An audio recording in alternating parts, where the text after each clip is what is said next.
MNF, which is in power and also part of the BJP-led NEDA, Northeast Democratic Alliance, not only hardened its stance against what was happening in the state of Manipur, but also maintained a safe distance from even the Prime Minister by refusing to share a common dais. Though, I must say that BJP is not a big player in the state.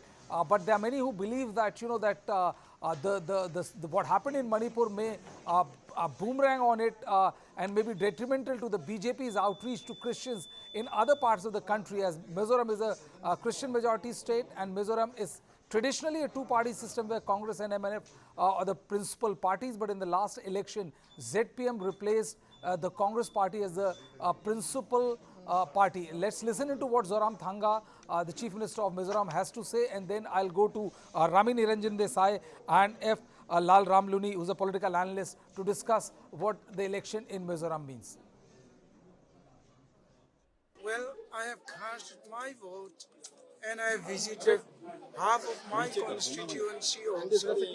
And I believe that from the political atmospheres and of this voting day, I believe that we shall be able to form the government. And in my constituency, in the East 1, we hope we shall be having an overwhelming victory. Well, this time we have finished only one term. So normally, at least they had the 2 terms, 10 years. But anyhow, this is not the most important. The most important is how you perform during your government. So during this, even in the COVID period, we have performed very well, and I believe that people appreciated it, and we shall be able to form the government. I certainly believe that we shall be able to form the government on our own, not of any coalition type. He's always saying his dream. Please say something also. He's saying his dream. Then, But will it come reality? no, I don't think. He will not come again. What the people's It seems from the movement of the people, the same government will not come again. Because anti-incumbency wave is very much at this time. But the start was not a glitch-free start for Zoramthanga. When in the morning he went to cast his vote, the EVM malfunctioned, and then he has to come back again, to cast his vote because of the malfunctioning of EVM.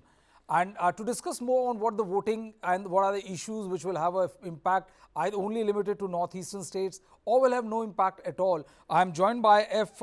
Lal Ramluni, who is a political analyst and assistant professor. Ma'am, my extreme apologies right at the start if I have mispronounced your name. So do let me know what exactly is the correct pronunciation of your surname, ma'am.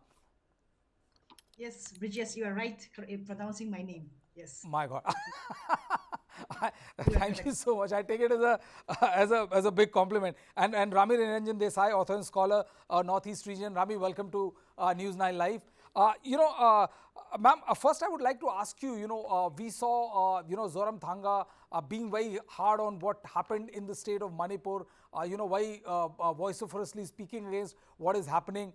Do you see, Zoramthanga being politically benefited from what happened in the state of Manipur?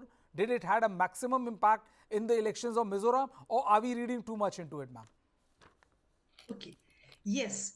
The issue in Manipur and the stand of the MNF party has some extent benefited the MNF party, but it can, if they win this election, this cannot be the sole factor. Okay, it has benefited the MNF party in some way, but when we look at the larger picture that the of the overall election, that the anti-incumbency wave is pretty strong this time.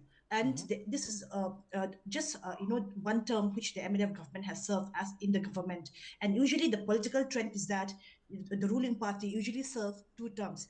They rule for 10 years. Either it's the Congress or the MNF.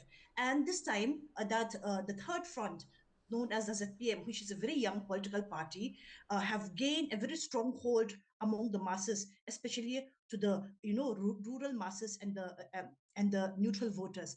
One thing is that the ruling party have been alleged of mismanaging the funds, and the corruption and misgovernance is one of the main issue in the state election this time.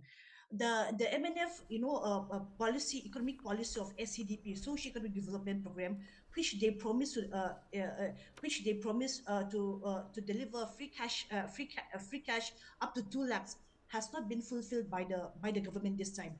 Many of the BPL families are not benefiting these schemes, and it has been alleged that it has not been distributed in a transparent manner. There is favoritism, and even among the party workers, and even among within the party, that it says that there is favoritism within the party as well.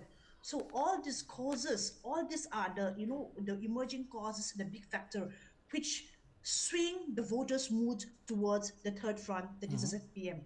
And since the month of since the Myanmar refugee influx issue, since last year, and the aftermath May 3rd issue in Manipur, that this issue has uplifted the status of the MNF and Zoramthanga's government at some extent. But I'm saying that this cannot be the sole factor, or for which the MNF could win the election or they could lose the election this time. Mismanagement of the government fund and corruption is one of the main issue that have in this election. Okay, Rami, one of the key talk was that how the government is, that this entire violence in Manipur has given kind of a shot in arm for Zoramthanga, who was on a slightly sticky wicket.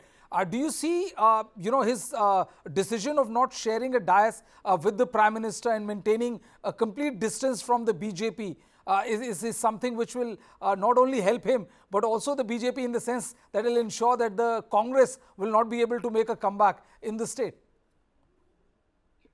Brijesh, good evening. I think the lady before me really summed the situation up really well, and I have to agree with her that Zoramthanga has milked this situation with Manipur as much as he could, but it will have a limited impact. It is, to say the least, a very interesting election, because it's for the first time, it's kind of triangular if you look at it. There's the MNF, there is ZPM, there's the Congress trying its luck again, and there is the BJP with like a really, really great manifesto. So everything that was mentioned and all the concerns of, which was mentioned by the earlier panelists, in terms of corruption, in terms of other social issues, have all been addressed in the manifesto. So he is really against a hard pitch. If you look at the manifesto of the BJP, let me say this first. It mentions things like Mizoram first. It talks about it's a very well